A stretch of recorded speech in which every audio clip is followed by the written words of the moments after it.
नमस्कार दोस्तों, मैं अभी चौधरी हिंदुस्तान समाचार से। दोस्तों आज मैं पहुंचा मोदीगढ़ तहसील में, जहां पे भारतीय किसान बलराज राष्ट्रीय महिला अध्यक्ष नेतृत्व में ज्ञापन देने आए हैं। लोग वहां पे पहुंचे हैं। मैडम, प्राइवेट हॉस्पिटल की लूट हो या उनकी लापरवाही का परिणाम पहले भी हमने मेरठ में देखा। मेरठ में जन आंदोलन हुआ, आप लोगों ने भी इसमें समर्थन दिया। ये कितनी बड़ी समस्या उत्तर प्रदेश के अंदर खड़ी हो चुकी है, क्या कहेंगे? हम डॉक्टरों को भगवान का रूप दे देते हैं, लेकिन आज की डेट में भगवान नहीं है डॉक्टर।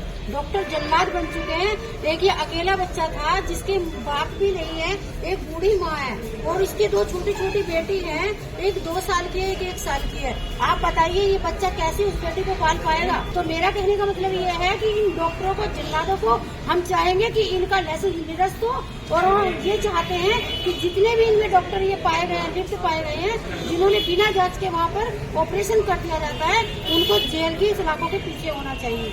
उन पर कानूनी कार्रवाई होनी चाहिए, मुकदमा दर्ज होना चाहिए। 3 महीने से पीड़ित दर भटक रहे हैं, ऑफिसों में जा रहे हैं, लेकिन कोई भी कार्रवाई नहीं हो पा रही है। असल में क्या है, कार्रवाई इसलिए नहीं होती है कि पीड़ित अकेला होता है, गरीब होता है, और के साथ एक और प्रॉब्लम आ रही है कि वो एससी समाज से है। और इस टाइम जो सरकार चल रही है उत्तर प्रदेश में और देश में, 2 लोगों की सरकार चल रही है। 2 गुजराती आ गए हैं इस देश में, जो किसी को कुछ नहीं समझ रहे हैं। किसी के साथ कुछ भी हो, सिर्फ पब्लिक को लूटना खसोटना उनका काम हो गया है। और आपने देखा भी था, पिछले 13 महीने हमने जब आंदोलन किया था तो वही मोदी जी थे जो बिल्कुल किसी की नहीं मान रहे, फिर उनको आकर के मानना पड़ा। और यही आंदोलन इतना बड़ा हो जाएगा इस जिले में कि योगी जी को भी खबर लग जाएगी कि किसके साथ क्या हुआ। ये डॉक्टरों की जो लूट खसोट चल रही है, पिछले दिनों आपने देखा था मेरठ में अतुल प्रधान ने इतना बड़ा आंदोलन किया था, जिसमें हमारी भी बहुत बड़ी सपोर्ट थी, और वही डॉक्टरों के खिलाफ था। ये लूट खसोट हम बंद करवा के रहेंगे जब तक पीड़ित को न्याय नहीं मिलेगा। पीछे हटने वाले नहीं है। 5 तारीख तक, 4 तारीख तक का समय है। समय रहते हुए चेक जाए जिला प्रशासन, वरना भुगतना पड़ेगा। अंजाम क्या होगा? प्रदीप जी, उत्तर प्रदेश के अंदर या देश के अंदर ये कहीं कहीं पे राम मंदिर का मुद्दा उठ जाता है, कहीं पे किस चीज का मुद्दा उठ जाता है, लेकिन जो मेन जरूरतें हैं लोगों की, जो मेन मुद्दे होने चाहिए, स्वास्थ्य विभाग, उस पर किसी का फोकस नहीं है। तो हमारे यहाँ के जायका है, उनका खुद का हॉस्पिटल है, वो कैसे चलेगा? यहाँ अल्ट्रासाउंड मशीन नहीं है, हमारे यहाँ के अस्पताल में, सरकारी अस्पताल में प्लास्टर नहीं कर सकते, तो फिर क्यों खोलने बैठे हैं सरकारी हॉस्पिटल? नाम के लिए सिर्फ सब अपना अपना सोच रहे हैं, कोई नहीं सोच रहा। शहर की हालत कहीं देख लो, कोई भी पेशेंट आकर रात को आ गया, फर्स्ट एड दी रेफर, ले जाओ जी, हमारे कुछ नहीं है। मैडम, जैसे उत्तर प्रदेश के अंदर स्वास्थ्य सेवाएं, आपको नहीं लगता कि सभी संगठनों को सोच के, सभी राजनीतिक दलों को ये मुद्दे छोड़ के स्वास्थ्य सेवाओं पर फोकस करना चाहिए? देखो, ये जो पीड़ित लोग हैं इनको हमें अवगत कराना चाहिए, और हम लोग इस आवाज में उठाएंगे। सबसे पहले मंजू सिन्हा के विधायक हैं, मुद्दा नहीं छिपा हुआ है, सबको पता है स्वास्थ्य सेवाओं का क्या हाल है। सबसे पहले यहाँ के जो विधायक है उसको सोचना चाहिए। जब वोट मांगने जाती है गरीबों के घरों में, उनके घरों को भी देखते हैं, उनकी जो स्थिति होती है उनको भी देखती है। क्या उनको सरकारी हॉस्पिटल तो खुद ही बनवाना चाहिए था? जो जिस क्षेत्र में हम लोगों ने विधायक को चुन के भेजा है, तो उसको दिखाई देना चाहिए। वो कोई हल्ला है, कोई वैसे नहीं है। अगर कार्रवाई नहीं होती तो आंदोलन होगा? हाँ, बिल्कुल होगा, हर तरीके से होगा। अगर हमारे पास समस्या आती है, हम उनको हर तरीके से उठाएंगे। हमारे साथ थे भारतीय किसान यूनियन बलराज के राष्ट्रीय नेता, और उनका साफ कहना है कि अगर इस पर कार्रवाई नहीं होती है तो हम एक जन आंदोलन करेंगे।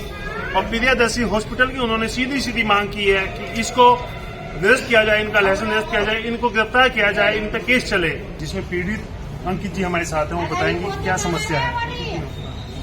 अंकित जी, क्या रहा आपके जो दिक्कत हुई? 8 अक्टूबर 2023 की बात है, आज से 3 महीने पहले मैं अपनी बीवी को उल्टी और चक्कर आने की शिकायत में प्रियदर्शी हॉस्पिटल में ले गई। उनको वहाँ देखा, बताया कि जैसे पेट वगैरह चेक करते हैं, अल्ट्रासाउंड करने लगेंगे, ब्लड टेस्ट वगैरह कुछ नहीं कराई। उन्होंने टेस्ट करा, भी बताते हैं कि इनके पेट में ब्लड है, ऑपरेशन करना पड़ेगा, शायद कोई क्लोटिंग वगैरह हुई है। ऑपरेशन पे लेके जाते हैं, उनका ऑपरेशन करते हैं। जैसे ऑपरेशन के बीच में डॉक्टर आते हैं, एक जार में ब्लड और पानी लेगा, उनको बोलते हैं कि अंकित भाई, मतलब अंदर तो कोई क्लोटिंग नहीं है, अंदर सब चीज़ सही है, पर ये समझ में नहीं आ रहा कि ब्लड में पानी क्यों है। तो वो कहते हैं, मैं अगर आप क्या होगा, तो वो कहते हैं ये बात आपको रिपोर्ट आने के बाद पता चलेगी।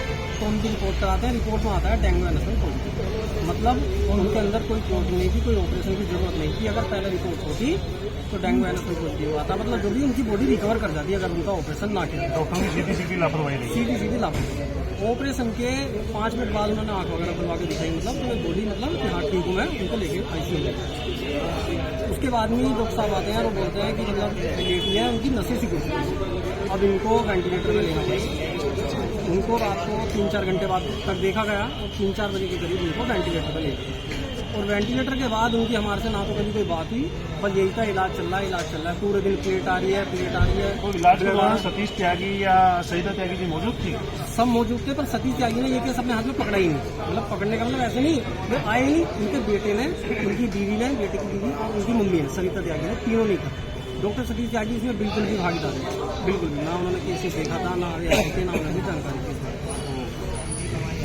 तो इसके बाद उनका देहांत हो गया। उसके बाद उनका देहांत हो गया।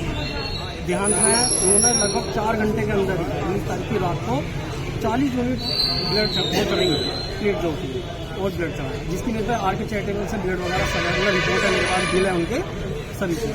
तो उनको हम रात को ले जाते हैं, सुबह के 4 बजे में एक्सपायर हो गई, उनको लेकर चले जाते हैं। मैं अगले दिन उनका एक्सपायर वगैरह जो भी करते हैं तो उसके नेक्स्ट डे में आता हूँ, उनका मेरा बिल बताइए, बाकी का बैलेंस जो भी है, क्योंकि रात को हम 4 बजे आ गए थे, हम क्योंकि कैश वगैरह कुछ नहीं था उस टाइम पर। मैं अगले दिन जाता हूँ कि हमारा बिल बताइए और हमारी मरीज की क्या दिक्कत थी वो बताइए, और हमें फाइल दीजिए, हम किसी दूसरे डॉक्टर को दिखाइए।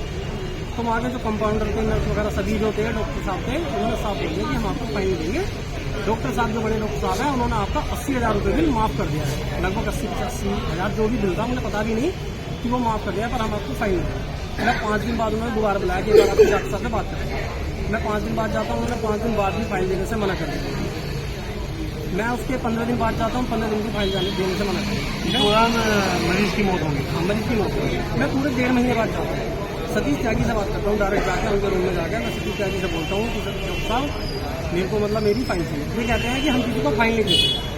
मैं अगर फोटो खिंचा दो कि नहीं, हम किसी को फोटो भी नहीं खिंचाने देंगे। जैसे उनकी लापरवाही से मृत्यु हुई तो क्या आपने कोई FIR वगैरह कराई, अस्पताल की तरफ से कोई आश्वासन आपको दिया गया? मैं 10 दिन बाद ही, उनकी डेथ के 10 दिन बाद ही मैं थाने में गया। उन्होंने कहा कि हम इसमें कोई कार्रवाई नहीं कर सकते, ये CMO द्वारा जांच की जाएगी। इस पर कितना खर्चा आ चुका था अस्पताल में? इसका मेरा कम से कम अगर एक 45 वहाँ जमा करें, 1 लाख की प्लेट वगैरह आई है, जो भी बिल वगैरह सब है, 3.5 लाख रुपए के करीब मेरा सारा लगा है। आप देखते हैं हिंदुस्तान समाचार, मैं अभी चौधरी, नमस्कार।